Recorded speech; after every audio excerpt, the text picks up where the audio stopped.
up, YouTube? It is Kylie Martin here. We are back again today on the Supercross BMX YouTube channel.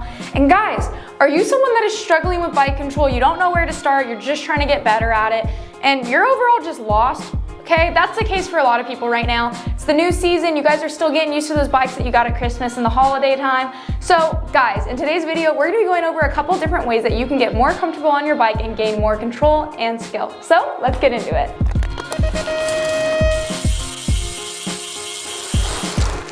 Alright guys, so jumping straight into the video here, something I want to start off with being completely transparent with you guys if you've just gotten into it.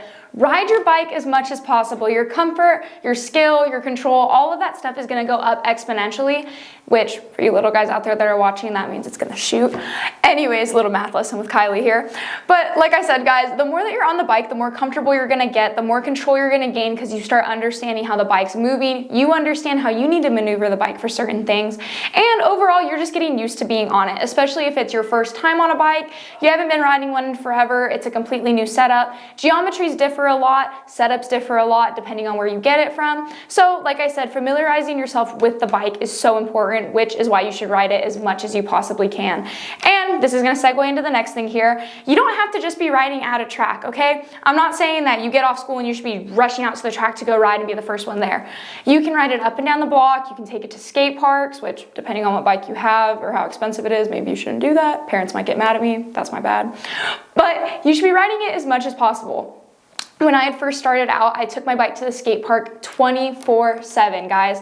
It was to the point where I would go to the skate park and then ride it straight down into the track because they were literally right next to each other. So it's just one of those things where depending on what you're trying to kind of learn and get better at, you're gonna change the environment that you're in a lot. If you're trying to get better at manuals or say you're trying to learn how to carve turns more, you should be in a parking lot trying to do drills like that where you can set up little cones throughout and you can weave in and out. Maybe you're trying to manual from one parking spot to the next spot. Certain situations like that are going to call for a different setting. Whereas if you're trying to get better at pumping and you don't have access to the direct track, or you don't just want to be practicing at the track anymore because it's repetitive, that's when the skate park comes into play, okay? Back in the day, Ukaipa used to do a pump track championship. They might still do it, but you're looking at the female holder of it. I got the belt. But by doing that, I had to go ahead and train at the skate parks to where I had to learn how to get flow throughout the bowls. Then I would apply that at the track with that same push and pull momentum up and down the jumps. So that's another time that it may be a little bit different. Say that you're not comfortable riding around people. This is when it gets a little bit tricky. This is when I strongly advocate for going to ride outs because you're around so many different people and there's so much going on, but everyone has a pretty good control over their bike to the point where even if you're all over the place, they can maneuver around you. The amount of kids that I have dodged, that I've watched Mr. Will, that's on the street team, I don't know if you guys have seen him yet. He's riding that AMX 29-inch by Supercross, which pretty smooth. I think my 26-inch is better.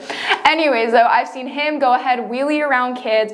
A bunch of these kiddos out there that are learning how to do the wheelies, learning how to go in and out of packs, that are as young as, I want to say the youngest one I saw was probably 8 the other day. So like I said, you can start gaining up that skill pretty quick, and being surrounded by other people that have control over their bike and have that skill is only going to help you increase yourself, because at the end of the day, it goes back to the saying where if you're hanging around 5 rich people, you're going to end up being the 6, whereas if you're hanging around 5 bums, you're going to end up with the bums. You're going to pick up the skills of the people that are around you. So it's important that you surround yourself with good people that have the skill. But like I said, guys, those are just a couple different ways that you can improve your bike skills super quickly. And another big thing, don't get discouraged, be patient with it. You're not going to be overnight turned into a pro by any means, but at the end of the day, it's also going to be great because you're going to enjoy the process, fall in love with the grind, and then you're going to end up being a BMX superstar like everyone else that you've been seeing lately. So thank you guys all so much for tuning in. I hope that you enjoy this video. Make sure to like, subscribe, comment any questions that you have, any videos that you guys want to see, and we can't wait to read them and see you guys on the next video. 'Cause I know what I like, baby, I like you, Miss American Pie with the high